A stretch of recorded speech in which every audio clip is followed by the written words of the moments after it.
ಸ್ನೇಹಿತರೆ ನಮಸ್ಕಾರ ಎಲ್ರಿಗೂ welcome to AJ Tech Kannada YouTube channel. ಇವತ್ತಿನ ಈ ವಿಡಿಯೋದಲ್ಲಿ ಪ್ರಧಾನಮಂತ್ರಿ ಕಿಸಾನ್ ಸಮ್ಮಾನ್ ನಿಧಿ ಯೋಜನೆಯ ಎಲ್ಲ ನೋಂದಾಯಿತ ರೈತರಿಗೆಲ್ಲ ಗುಡ್ ನ್ಯೂಸ್ ಇದೆ. 20ನೇ ಕಂತಿನ ಹಣ ಇನ್ನೇನು ಕೆಲವೇ ದಿನಗಳಲ್ಲಿ ನಿಮ್ಮ ಖಾತೆಗೆ ಜಮಾವಣೆ ಆಗಲಿದೆ. ಅದಕ್ಕೂ ಮೊದಲು ನಿಮ್ಮ ಸ್ಟೇಟಸ್ನ ನೀವು ಚೆಕ್ ಮಾಡ್ಕೋಬಹುದು.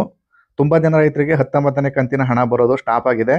ಅಂಥ ರೈತರುಗಳು ಈ ಕಂತು ಅಂದರೆ 20ನೇ ಕಂತಿನ ಹಣ ಬರುತ್ತೋ ಇಲ್ವೋ ಅಂತ ನಿಮ್ಮ ಸ್ಟೇಟಸ್ನ ನೀವೇ ಕೂಡ ಸ್ವತಃ ಚೆಕ್ ಮಾಡ್ಕೋಬಹುದು. ಅದು ಯಾವ ರೀತಿ ಅಂತ ಸಂಪೂರ್ಣವಾಗಿ ತಿಳಿಸ್ಕೊಡ್ತಾ ಇದ್ದೀನಿ. ನೀವು ಯಾವ್ದಾದ್ರು ಸರ್ಚ್ ಬಾರ್ಗೆ ಬಂದು ಅಲ್ಲಿ fruits.pmk.karnataka.gov.in ಅಂತ ಟೈಪ್ ಮಾಡಿ ಸರ್ಚ್ ಮಾಡಿದ್ರೆ ನಿಮ್ಗೆ ಈ ರೀತಿ ಇಂಟರ್ಫೇಸ್ ಬರುತ್ತೆ. ನೀವು ಇಲ್ಲಿ ಮೇಲ್ಗಡೆನೆ ಗೆಟ್ ಡೀಟೇಲ್ಸ್ ಬೈ ಆಧಾರ್ ಅಂತ ಆಪ್ಷನ್ ಇದೆ. ಆ ಆಪ್ಷನ್ನ ಕ್ಲಿಕ್ ಮಾಡ್ತು ಅಂದರೆ ನೆಕ್ಸ್ಟ್ ಪೇಜ್ ಈ ರೀತಿ ಓಪನ್ ಆಗ್ತದೆ. ಇಲ್ಲಿ ನಿಮ್ಮ ಆಧಾರ್ ನಂಬರು ಅಂದರೆ ಯಾವ ನೋಂದಣಿ ಆಗಿರ್ತಾರೆ ರೈತರು ಆ ರೈತರ ಆಧಾರ್ ನಂಬರ್ನ ಹಾಕಿ ಇಲ್ಲಿ ನೀವು ಸರ್ಚ್ ಅಂತ ಮಾಡ್ತು ಅಂದರೆ ನಿಮಗೆ ಇಲ್ಲಿ FID ಮತ್ತು PMKID ಅಂತ ಎರಡು ಐಡಿಗಳು ಕಾಣುತ್ತೆ. ಅಲ್ಲಿ ನೀವು PMKIDನ ಕಾಪಿ ಮಾಡ್ಕೋಬೇಕಾಗತ್ತೆ. ಕಾಪಿ ಮಾಡ್ಕೊಂಡಿದ ನಂತರ ಮತ್ತೆ ನೀವು ಹೋಮ್ ಪೇಜು ಫ್ರೂಟ್ಸ್ನ ಹೋಮ್ ಪೇಜ್ಗೆ ಹೋಗಿ ಅಲ್ಲಿ ಮತ್ತೆ ಒಂದು ಆಪ್ಷನ್ ಇದೆ ಸ್ಥಿತಿ ಪರಿಶೀಲಿಸಿ ಅಂತ. ನೀವು ಆ ಆಪ್ಷನ್ನ ಕ್ಲಿಕ್ ಮಾಡ್ಕೋಬೇಕಾಗತ್ತೆ.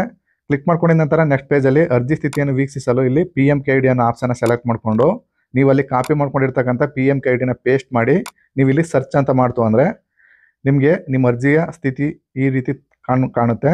ಇಲ್ಲಿ ನಿಮ್ಮದು ಏನಾದರೂ ಯಾವ್ದಾದ್ರು ಕಾರಣಕ್ಕೋಸ್ಕರ ನಿಮ್ಮದು ಹಣ ಬರೋದೇನಾದರೂ ಸ್ಟಾಪ್ ಆಗಿದೆಯಾ, ಹಾಗೆಯೇ ಏನಾದರೂ ತೊಂದರೆ ಆಗಿದೆಯಾ ನಿಮ್ಮ ಅಕೌಂಟಲ್ಲಿ ಎಲ್ಲ ಡೀಟೇಲ್ಸು ಕೂಡ ಇಲ್ಲಿ ಶೋ ಆಗುತ್ತೆ. ಇಲ್ಲಿ ನೋಡ್ಬೋದು ಈ ರೈತಂದು ಎಲ್ಲ ಕೂಡ ಕರೆಕ್ಟಾಗಿದೆ. ಹಾಗೆಯೇ ಹಿಂದಿನ ಕಂತಿನ ಹಣ ಎಷ್ಟು ಕಂತು ಬಂದಿದೆ, ಯಾವ್ಯಾವಾಗ ಬಂದಿದೆ ಅನ್ನೋ ಡೀಟೇಲ್ಸು ಕೂಡ ಇಲ್ಲಿ ಶೋ ಆಗುತ್ತೆ. ಹಾಗೆಯೇ ನೀವು ಇನ್ನೂ ಕೂಡ ಕೆಳಗಡೆ ಸ್ಕ್ರೋಲ್ ಮಾಡ್ಕೊಂಡು ಹೋದರೆ ಯಾವುದಾದ್ರು ಪೇಮೆಂಟು ಮಧ್ಯಂತರದಲ್ಲಿ ಸ್ಟಾಪ್ ಆಗಿತ್ತು ಅಂದರೆ ಯಾವ ಕಾರಣಕ್ಕೋಸ್ಕರ ಪೇಮೆಂಟ್ ಸ್ಟಾಪ್ ಆಗಿದೆ ಅನ್ನೋದ್ರ ಬಗ್ಗೆ ಡೀಟೇಲ್ಸು ಇಲ್ಲಿ ತೋರಿಸಿರ್ತಾರೆ.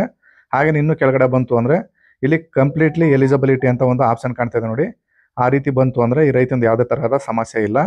ಹಾಗೆಯೇ ಯಾವ್ದಾದ್ರು ಸಮಸ್ಯೆ ಇರ್ತಕ್ಕಂಥ ರೈತರದ ಮತ್ತೊಂದು ಅರ್ಜಿನೂ ಕೂಡ ನಿಮಗೆ ತೋರಿಸ್ಕೊಡ್ತೀನಿ. ನಿಮ್ಗೆ ಈ ರೀತಿ ಬಂದರೆ PM ಕಿಸಾನ್ ಹಣ ನಿಮಗೆ ಬರಲ್ಲ. ಇಲ್ಲಿ ನೋಡ್ತಾ ಇರ್ಬೋದು ಈ ರೈತಂದು ಎಲ್ಲ ಕೂಡ ಕರೆಕ್ಟ್ ಇದೆ, ಬಟ್ ಆದರೆ ಹಣ ಬರೋದು ಮಾತ್ರ ಸ್ಟಾಪ್ ಆಗಿದೆ. ಇಲ್ಲಿ ನೀವು ಕಾರಣ ಬಂದು ಒಂದೇ ಕುಟುಂಬದ ಸದಸ್ಯರೆಂದು ಈ ಫಲಾನುಭವಿಗಳಿಗೆ ತಡೆ ಹಿಡಿಯಲಾಗಿದೆ ಅಂತೇಳಿ ಒಂದು ರೀಸನ್ ಕೂಡ ಕೊಟ್ಟಿದ್ದಾರೆ. ಅಂದರೆ ಒಂದೇ ಕುಟುಂಬದ ರೈತರಲ್ಲಿ 2 ಜನ ರೈತರಿದ್ದು ಅವರು ಒಂದೇ ರೇಷನ್ ಕಾರ್ಡ್ನ ಹೊಂದಿದ್ರೆ ಒಂದು ಕುಟುಂಬ ಅಂತ ಕನ್ಸಿಡರ್ ಮಾಡ್ತಾರೆ. ಆ ರೈತನಿಗೆ ಒಂದು ಕುಟುಂಬಕ್ಕೆ ಒಬ್ಬನಿಗೆ ಮಾತ್ರ ಈ PM ಕಿಸಾನ್ ಹಣ ಬರಲಿಕ್ಕೆ ಸಾಧ್ಯ. ಅದರಿಂದ ಇನ್ನೊಬ್ಬ ರೈತರನ್ನ ಇನ್ಎಲಿಜಿಬಿಲಿಟಿ ಮಾಡಿ ತೆಗೆದಿರ್ತಾರೆ. ಹಾಗೆಯೇ ಇನ್ನೊಬ್ಬ ರೈತಂದು ನೀವು ಇಲ್ಲಿ ನೋಡ್ಬೋದು ಅರ್ಜಿನೂ ಕೂಡ ಅಪ್ಲೈ ಮಾಡಿದ್ದಾರೆ. ಹಾಗೆಯೇ ಅಪ್ರೂವ್ಡ್ ಕೂಡ ಅರ್ಜಿ ಆಗಿದೆ. ಆದರೆ ಇಲ್ಲಿ XML ರಚನೆ ಬಂದು ನೋ ಅಂತ ಇದೆ. ಹಾಗೆಯೇ ಇಲ್ಲಿ ಕೆಳಗಡೆ ಇಶ್ಯೂಸ್ ಅಂತ ಬಂದು 1/2/2019 ನಂತರ ಸ್ವಾಧೀನಗೊಂಡಿರುವ ಆಸ್ತಿಗಳು, ಅಂದರೆ ಈ ಸ್ಕೀಮ್ ಸ್ಟಾರ್ಟ್ ಆಗಿ 2019ನೇ ಇಸ್ವಿಯಿಂದ ಸ್ಟಾರ್ಟ್ ಆಗಿರುತ್ತೆ. ಅದಕ್ಕೂ ಮೊದಲು ಆ ರೈತನ ಹೆಸರಿನಲ್ಲಿ ಜಮೀನು ಇರಬೇಕಾಗ್ತದೆ.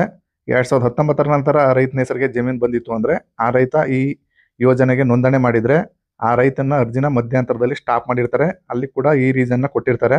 ಈ ರೈತನಿಗೆ ಯಾವುದೇ ತರಹದ ಅರ್ಜಿ ಮುಂದಿನ ಪ್ರೊಸೀಜರ್ ಆಗಲ್ಲ, ಇಲ್ಲಿಗೆ ಸ್ಟಾಪ್ ಆಗುತ್ತೆ. ಈ ರೀತಿ ನಿಮ್ಮ ಅರ್ಜಿ ಸ್ಟೇಟಸ್ ಏನಾದ್ರು ಇದೆಯಾ ಅಂತ ಒಂದ್ಸರಿ ನೀವು ಚೆಕ್ ಮಾಡ್ಕೋಬೇಕಾಗತ್ತೆ. ಇಲ್ಲಿ ಅರ್ಜಿ ಹಾಕಿದ್ರೆ ಎಲ್ಲ ರೈತರಿಗೂ ಕೂಡ ಹಣ ಬರಲ್ಲ. ಒಂದು ವೇಳೆ ನಿಮ್ಮದು ಪೌತಿ ಖಾತೆ ಅಂದರೆ ನಿಮ್ಮ ತಂದೆಯರು ಮತ್ತು ತಾಯಿಯಂದರು ಏನಾದ್ರು ತೀರ್ಕೊಂಡು ಅವರ ಹೆಸರಿಂದ ನಿಮ್ಮ ಜಮೀನು ನಿಮ್ಮ ಹೆಸರಿಗೆ ಖಾತೆ ಆಗಿದ್ರೆ ಅಂಥ ರೈತರುಗಳು ಅರ್ಜಿನ ಹಾಕ್ಬೋದು. ಅವರು 2019 ನಂತರ ಕೂಡ ಖಾತೆ ಆಗಿದ್ರು ಕೂಡ PM ಕಿಸಾನ್ಗೆ ನೋಂದಣಿ ಮಾಡಲು ಯೋಗ್ಯರಿರ್ತಾರೆ. ಅಂಥವ್ರಿಗೆ PM ಕಿಸಾನ್ ಹಣ ಬರುತ್ತೆ. ಬಟ್ ಈ ರೀತಿ ನಿಮಗೆ ಕ್ರಯ ಮತ್ತು ವ್ಯವಸ್ಥಾಪತ್ರದ ಮುಖಾಂತರ ನೀವು ಏನಾದ್ರು 2019 ನಂತರ ನೀವು ಪರ್ಚೇಸ್ ಮಾಡಿದರೆ ಅಂಥವ್ರಿಗೆ PM ಕಿಸಾನ್ ಹಣ ಬರೋದು ಈ ರೀತಿ ತಡೆ ಹಿಡಿದಿರ್ತಾರೆ ಸ್ನೇಹಿತರೆ. ಈ ರೀತಿ ನಿಮ್ಮ ಸ್ಟೇಟಸ್ನ ಚೆಕ್ ಮಾಡ್ಕೊಳ್ಳಿ. ನಿಮಗೆ 20ನೇ ಕಂತಿನ ಹಣ ಬರುತ್ತೋ ಇಲ್ವೋ ಅಂತೇಳಿ ಈ ರೀತಿ ಸ್ಟೇಟಸ್ನ ಚೆಕ್ ಮಾಡಿಕೊಂಡು ನಾನು ಹೇಳಿದ ರೀತಿ ನಿಮ್ಮದು ಅರ್ಜಿ ಸ್ಥಿತಿ ಇತ್ತು ಅಂದರೆ ನಿಮಗೆ 20ನೇ ಕಂತಿನ ಹಣ ಬರುತ್ತೆ. ಸ್ನೇಹಿತರೆ, ಇದಿಷ್ಟು ಮಾಹಿತಿ. ಈ ಮಾಹಿತಿ ನಿಮ್ಗೆ ಇಷ್ಟವಾಗಿದ್ರೆ ದಯವಿಟ್ಟು ನಮ್ಮ ಚಾನಲ್ನ ಸಬ್ಸ್ಕ್ರೈಬ್ ಮಾಡ್ಕೊಳ್ಳಿ. AJ Tech Kannada YouTube channel ಅಂತ. ಇಲ್ಲಿ ತನಕ ವಿಡಿಯೋ ನೋಡಿದ್ದಕ್ಕೆ ಎಲ್ಲರಿಗೂ ಧನ್ಯವಾದಗಳು. ನಮಸ್ಕಾರ.